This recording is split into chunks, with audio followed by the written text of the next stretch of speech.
If you're like me, you're kind of flitting around on the web all day long doing various things and often finding yourself having to go back to a particular page because you use it a lot throughout the day.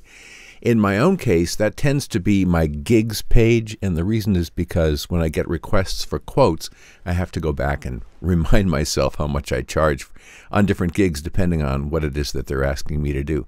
So just first I'll show you what I do on the gigs page, and then I'll tell you something about how you can get there quickly when you need to throughout the day, or any other page that you need to get to quickly. Let's say that someone had contacted me and said, what will your rate be for an 1,800-word e-learning script? Well, if I go to my gigs page and then select e-learning, or just pass my mouse over it and then click the little down arrow here, I can then preview, put in the 1,800 words, and add in the commercial rights, and there it is. There's my rate for that particular project. And so because I don't run math in my head very well, it just is really handy for me to be able to quickly go back to the gigs page and make those things happen. All right, but the problem is, you know, what I'll do is I'll close the gigs page, and then I'll be on to something else. Let's say I'm over on Upwork, or, you know, where, I don't know, let's go to Upwork just to put myself somewhere.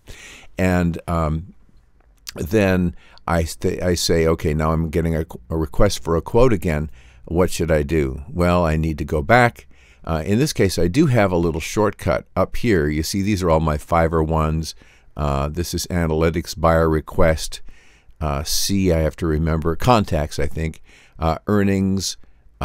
G, I have to remember. Oh, gigs. Yes, gigs.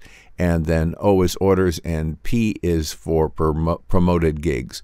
And so I have those up there as a little thing that I can get to quickly. But even that, for some reason, you know, I have to look up there and I have to kind of look through them to find the one I want.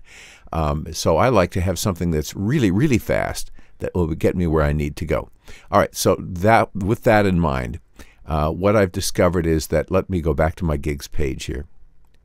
What you can do is to pin a tab in your browser. At least you can with Safari. So if I right-click on this and choose Pin Tab, you see what it's done is it's put it over here in this corner. And so no matter what I do, let's say I go to YouTube, or I go wherever I go, always right over here on the left, there it is. And even if I close the browser and then I go back and open the browser back up, there it is.